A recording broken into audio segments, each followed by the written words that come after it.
Butte, and welcome back to KTB Network. Alternatively, you can call me Bar Brian. Today I am here with Vara, former Devil May Cry producer, says devs must respect their target audience and not abandon them. I was just talking about this the other day, and the algorithm just referred it to me this morning, so I said, you know what, let's react to it. So, let's get into it.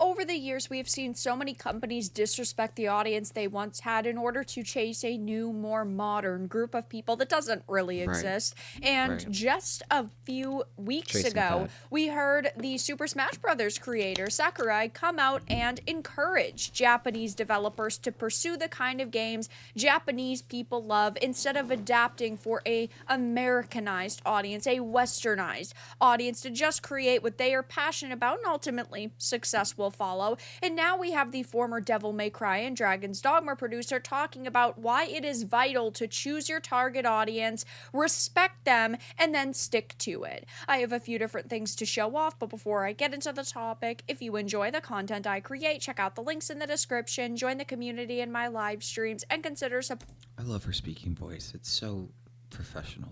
supporting through Patreon or YouTube memberships. Now, yes, I do think that it is very important to pick an audience and stick with it because you need to make games for a group of people. If you look at something like Dragon Age the Veilguard, for example, what audience did they bring in? They didn't, because it sold 1.5 million copies, yes, but it severely underperformed. Well, it didn't technically sell it. They said that they engaged 1.5 million players. I'm being generous with the word sold. And Right. nobody's really talking about that game anymore, and it is going to go forgotten except for being used in memes because it was just so bad. They pushed away the The Yasuki side-eye meme. Ooh. older nostalgic Yasuke. audience that had shown up to previously support them in favor of chasing a new modern audience, and those people didn't show up. Look at Kill the Justice League. We are talking about an amazing quadrilogy of games, a franchise that had millions and millions of fans, and then they put out Kill the Justice League, where you're playing as a girl boss Harley Quinn. You have modernized Greta Thunberg Poison Ivy.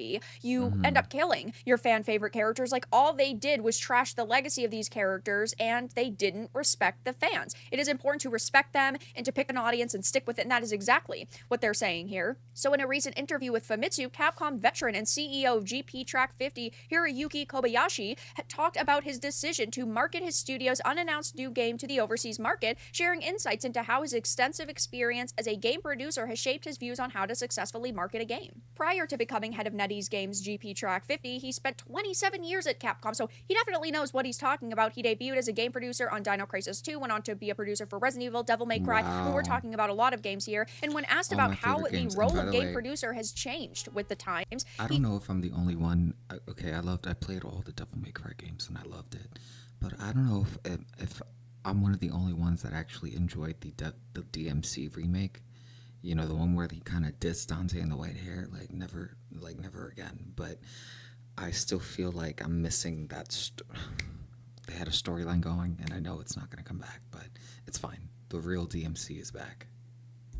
he comments, in the past, we used to start work on a game with just a vague idea of how this seems interesting. If we had experienced developers working on it, we'd be able to make it a success somehow, but now it's no longer possible to sell a game only because it is fun. There are a lot of games out there, and it is becoming increasingly hard to become a game developer who is successful, who sees a level of, I guess we'll just call it fame, because, yeah, there are just unfortunately so many games that come out now. Well, it's good for consumers, but it is bad for the people who are passionate because it's just that much harder to break through. But he ends up saying that you have to do proper marketing in advance and analyze the target audience you're trying to appeal to. We are now in an age where you will not be accepted if you don't clearly define your target, which certainly is the case. Look at the way that the culture war has affected video games. You have a title, and they do not kind of pick For years and years, I wanted to talk about it, but I was always so afraid to voice my own opinions about the culture war.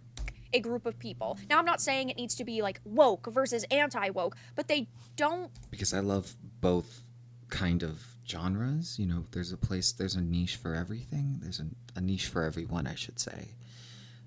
But the overall push for it in every single game was so exhausting. typically want to choose the nostalgic fans of a franchise. They market it in a way towards a new audience, yet they still need the sales from both, so they don't Right. usually come straight out and say, oh, if you like the older formula, you're not going to like this new game. But on the flip side, they're also not saying, we were very passionate when creating this and we took into consideration what made the franchise successful in the first place, and we're trying to respect that audience. We really want to make an experience that everyone's going to love. So they try to almost play both fields while also ultimately creating a product for nobody. It is very important to pick an audience. Do you want hardcore gamers? Do you want your audience to be driven by politics? That's typically not a situation I would agree with. There are plenty of games out there that are made by people I do not agree with politically that I end up loving. And I think that it's perfectly fine for anybody Playing as Trish is so much fun. I feel like I want to delve back into that game offline. to create a type of experience or a product and then at least giving it a chance. That's why I stream so many games on my channel that I wouldn't necessarily think are good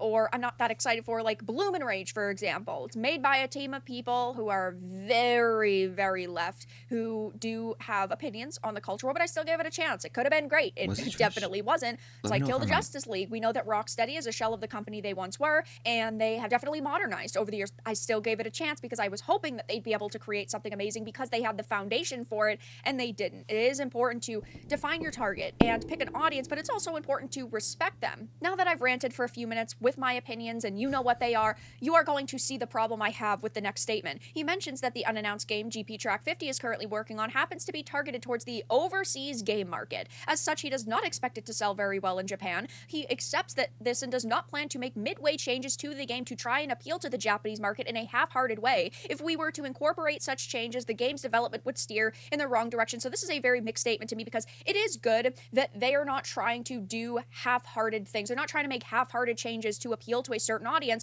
but it is still very disappointing to hear him admit that their new game is marketed towards a global audience or an overseas audience, Yeah, because those are this the has keywords become that are an there. issue where Japanese developers got mega popular because their games were not westernized, because their games were unique and original, and Japanese developers were just doing things that were crazy and original and not what the Western world was doing. But now they're just trying to modernize and Americanize, and that is exactly what Sakurai had said not even that long ago. He had Ruh-roh. encouraged Japanese developers to pursue the kind of games Japanese people love instead of adapting this exact thing. He said, it's not Yeah. really my own idea, but as an industry trend, I think Japanese people should keep pursuing the things that Japanese people like.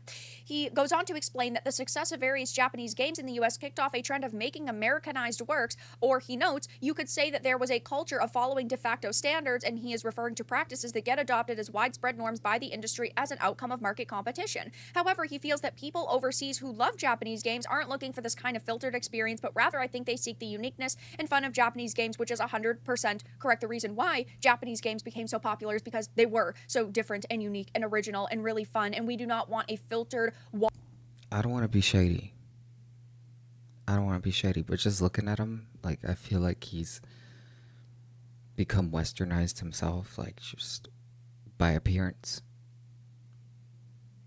If you know what I mean. watered Like, maybe he's taken on some new pronouns.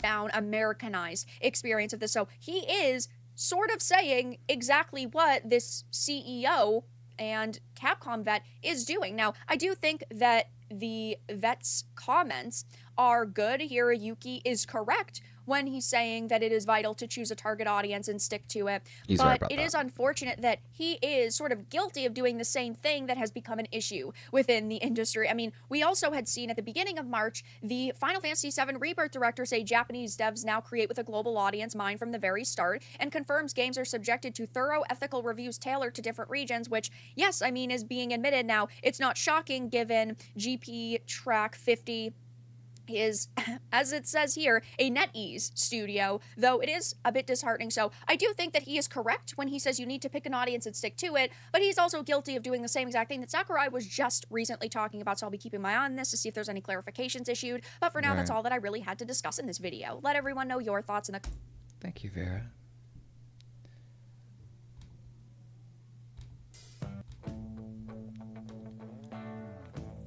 That was a reaction for Vera Dark or Dark Vera. Let me see. I don't want to mess her name up. Hello. Vera Dark. Yeah, yeah, she pretty much summed it up, and I pretty much gave my points within the video. So I'll try to leave it for after, but you know, just when it's right there, I just gotta go for it, you know. But yeah, if you've enjoyed this reaction, go ahead and like, subscribe, and you know, give this video a thumbs up. It helps small streamers like myself grow a little bit more. And let me know what other videos you want me to react to, and comment on them below. Tell me what you think. Okay, talk to you guys later. Bye.